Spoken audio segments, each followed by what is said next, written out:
నరేళ్ల పాటు అధికారాన్ని అనుభవించిన నేతలు ఇప్పుడు పార్టీ మారేందుకు రెడీ అవుతున్నారు. ఇలా ప్రయత్నిస్తున్న కొందరు నేతలకు టీడీపీ తలుపులు తెరుచుకోవడం లేదు. 2 నెలలుగా టీడీపీలో చేరేందుకు ప్రయత్నిస్తున్న వారంతా రాయబారాలు నడుపుతున్నారు.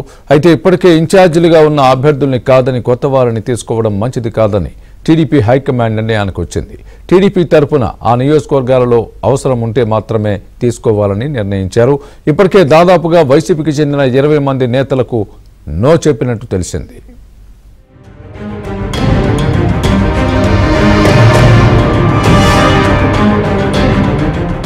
ఏపీలో వలసల కాలం ప్రారంభమైంది. ఎన్నికలు సమీపిస్తున్న తరుణంలో ఇరు పక్షాల్లో జంపింగ్ జపాంగులు సిద్ధమయ్యారు. ఎక్కువగా తెలుగుదేశం దాని మిత్రపక్షమైన జనసేనలోకి వచ్చేందుకు అధికార పార్టీ నేతలు సిద్ధమవుతున్నారు. ముఖ్యంగా రానున్న ఎన్నికల్లో టికెట్ల కోసం వచ్చే వారిపై తెలుగుదేశం పూర్తి స్పష్టతతో ఉంది.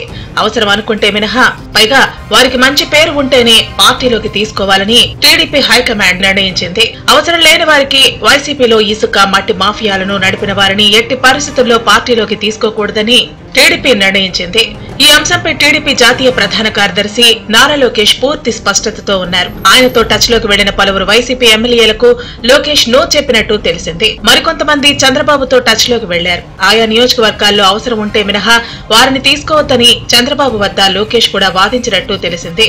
దీంతో వైసీపీ నుంచి వచ్చే నేతలపై 1-2 సార్లు ఆలోచించిన తర్వాత మాత్రమే అధినేత నిర్ణయానికి వస్తున్నారు. తూర్పుగోదావరి జిల్లా జగ్గంపేట ఎమ్మెల్యే జ్యోతుల చంటిబాబుకు వైసీపీ టికెట్ నిరాకరించింది. 2014లో టీడీపీ తరపున పోటీ చేసి ఓడిపోయిన చంటిబాబు 2019లో వైసీపీలో చేరి పోటీ చేసి గెలుపొందారు. అయితే చంటిబాబుకి ఈసారి టికెట్ ఇవ్వలేమని party regional coordinator Mithun Reddy చెప్పినట్టు అక్కడ ప్రచారం జరుగుతోంది. అయితే చంటిబాబు టీడీపీలోకి వచ్చేందుకు సిద్ధమైనప్పటికీ తెలుగుదేశం పార్టీ మాత్రం 1-10 సార్లు ఆలోచిస్తోంది. జగ్గంపేటలో పార్టీ సీనియర్ నేత జ్యోతుల నెహ్రూ ఉండటం, ఆయన పార్టీ కోసం పనిచేయాలని ఇప్పటికే చంద్రబాబు సూచించడంతో సీనియర్ నేత నెహ్రూని కాదని చంటిబాబుని తీసుకునేది లేదని టీడీపీ సీనియర్ నేత ఒకరు తెలిపారు. బేషరతుగా వస్తే మినహా చంటిబాబుని తీసుకునే అవకాశం లేదని కూడా చెబుతున్నారు. ఉమ్మడి కృష్ణా జిల్లాలో కూడా 2 వైసీపీ ఎమ్మెల్యేలు టీడీపీలోకి వచ్చేందుకు సంకేతాలు పంపారు. ఒక ఎమ్మెల్యే తాను ప్రస్తుతం ప్రాతినిధ్యం వహిస్తున్న నియోజకవర్గంలోనే టికెట్ ఇవ్వాలని కోరగా చంద్రబాబు నిరాకరించారు. తాము చెప్పిన చోట పోటీ చేస్తేనే పార్టీలోకి రావాలని షరతు విధించారు. మరో ఎమ్మెల్యే రిటైర్ అయిన అఖిల భారత స్థాయి అధికారి ద్వారా చంద్రబాబు వద్దకు రాయబారం పంపారు. తమకు ఆ నియోజకవర్గంలో బలమైన నేత ఉన్నారని, అందువల్ల అతనిని కాదని మీరు చెప్పిన ఎమ్మెల్యేకు టికెట్ ఇస్తే నియోజకవర్గంలో టీడీపీ కేడర్ తో పాటు జిల్లాలో ఉన్న నేతలు కూడా అసంతృప్తికి గురవుతారని సున్నితంగా అధికారికి చెప్పి చంద్రబాబు తిరస్కరించారు. మరికొన్ని జిల్లాల్లో కూడా కొంతమంది ఎమ్మెల్యేలు స్థానికంగా ఉన్న టీడీపీ సీనియర్ నేతలు ఇతర నేతల ద్వారా చంద్రబాబు లోకేష్ వద్దకు నెల రోజుల నుంచి రాయబారాలు పంపుతున్నారు. వీరిలో ఎవరిని తీసుకోవాలి, ఎవరికి నో చెప్పాలనే అంశంపై టీడీపీ స్పష్టంగా ఉంది.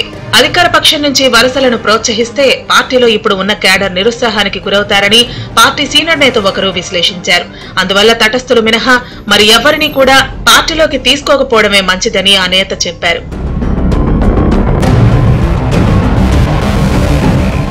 2 రోజుల నుంచి పార్టీ కేంద్ర కార్యాలయంలో పోటీ చేయాల్సిన స్థానాల్లో బలాబలాలపై జనసేనాని పవన్ కళ్యాణ్ పార్టీ నేతలతో సంప్రదింపులు జరుపుతున్నారు. ఆయన కూడా ఇతర పార్టీల నుంచి వచ్చే నేతల పట్ల జాగ్రత్తగా వ్యవహరిస్తున్నారు. అధికార పార్టీలో మాఫియాలను నడిపిన వారిని ఎట్టి పరిస్థితుల్లో తీసుకోకూడదని జనసేనాని నిర్ణయించుకున్నారు.